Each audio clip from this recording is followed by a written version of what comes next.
열왕기상 15장 말씀입니다.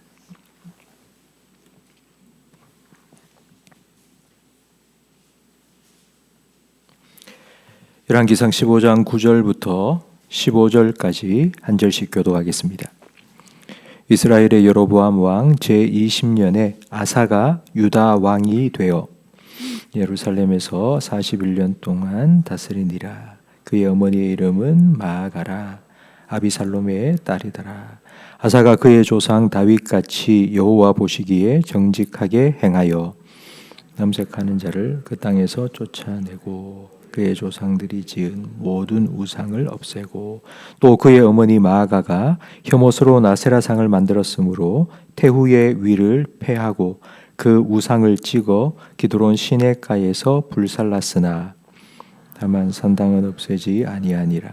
그러나 아사의 마음이 일평생 여호와 앞에 온전하였으며 함께 읽습니다. 그가 그의 아버지가 성별한 것과 자기가 성별한 것을 여호와의 성전에 받들어 드렸으니 곧 음과 금과 그릇들이더라. 아멘. 한 사람이 성령 충만 받았다면 모든 사람이 동시에 성령 충만을 받으면 부흥이라고 말합니다. 한 사람이 죄를 통회하고 자복하면 회개라고 하지만 모든 사람이 회개하면 개혁이라고 말합니다. 우리는 개혁이라는 말을 많이 듣습니다. 정치개혁, 교육개혁, 그리고 우리 교회에서는 종교개혁이라는 말을 참 많이 듣습니다.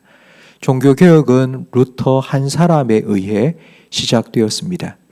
중세시대 로마 카톨릭 교회가 얼마나 하나님 말씀에 위배되고 얼마나 타락했는지를 루터는 99개의 반박문으로 내걸었습니다. 루터 한 사람의 이런 행동이 종교 개혁을 일으킬 만한 좀 놀라운 일은 아니었습니다. 마치 계란으로 바위치기와 같았습니다. 그 당시 로마 교황은 한 나라의 왕을 폐위시킬 정도로 아주 막강한 힘을 가지고 있었습니다. 이런 로마 교회를 상대하여 한 사람이 싸운다는 건 말도 안 되는 그런 일이었습니다. 그러나 종교개혁은 성공했고 개혁된 기독교라는 개신교가 새롭게 시작이 되었습니다. 계란으로 바위치기 격인 종교개혁이 루터 한 사람을 통해서 성공할 수 있었던 이유는 그 개혁의 도구가 사람의 말이나 힘이 아니라 하나님의 말씀과 그 말씀의 능력에 있었기 때문입니다.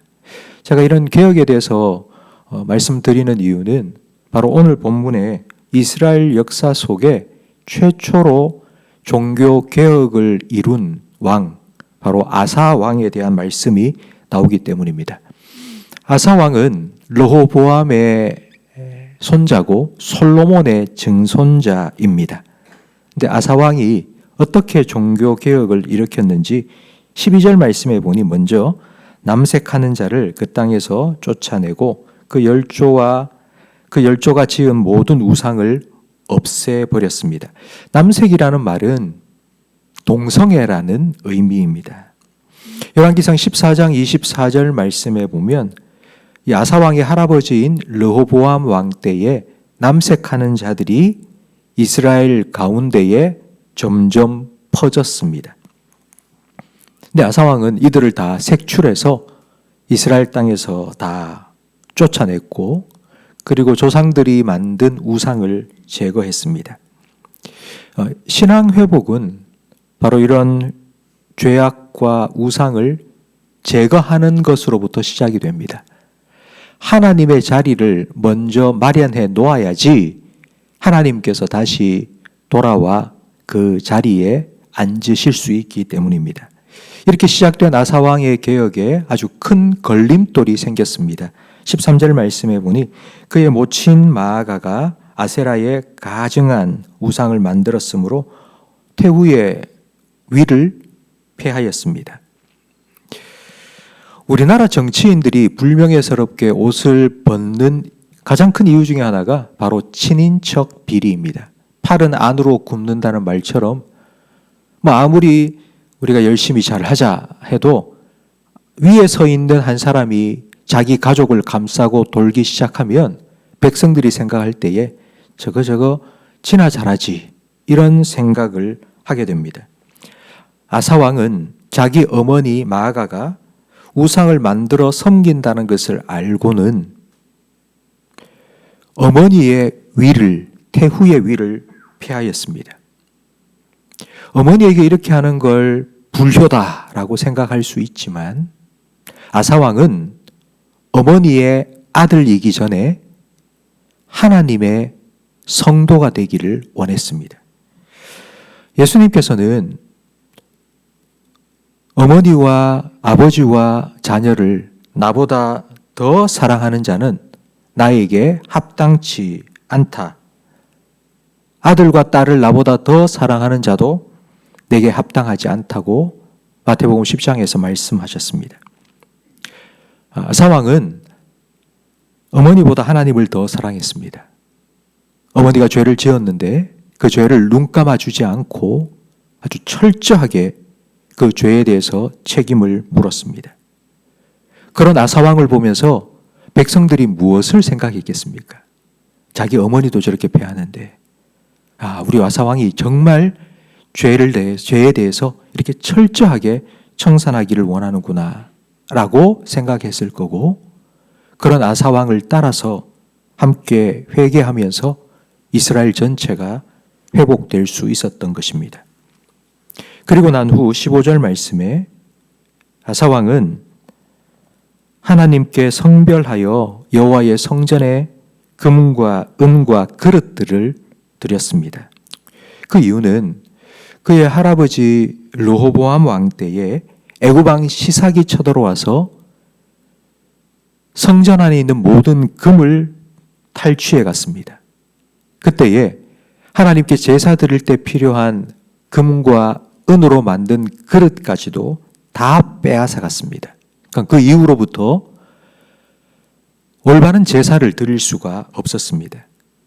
아사왕은 하나님께 예배 드리기 위해서 필요한 은과 금 그릇을 하나님께 성별하여 드린 것입니다.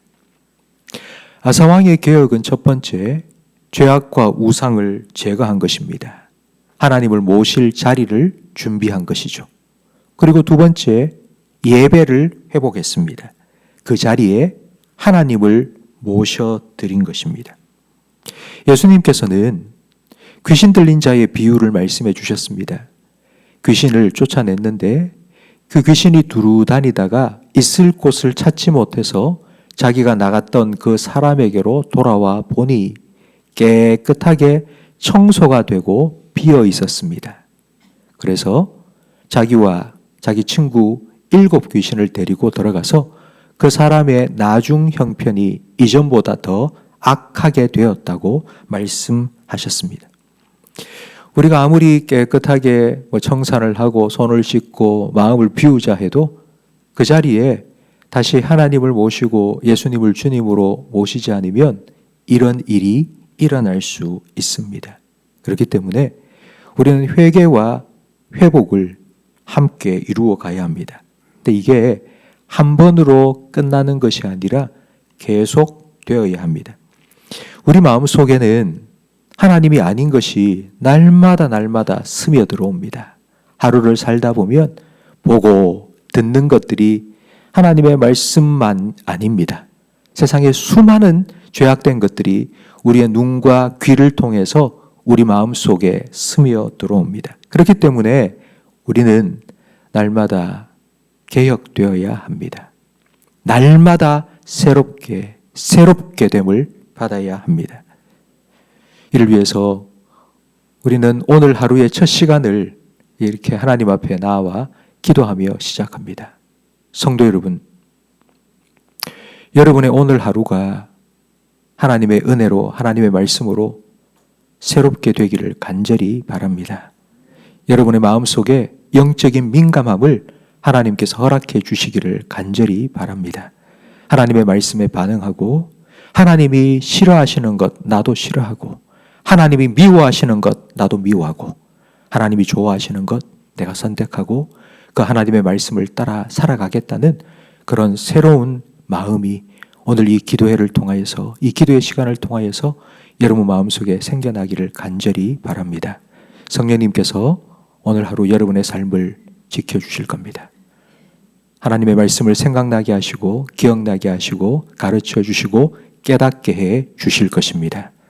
그 성령의 인도하심을 따라 오늘도 새롭게 하심을 힘입어 살아가는 저와 우리 모든 성도들이 되시기를 예수님의 이름으로 축복합니다. 기도하겠습니다. 하나님 아버지, 오늘 하루 우리의 생명을 연장하여 주시니 감사합니다.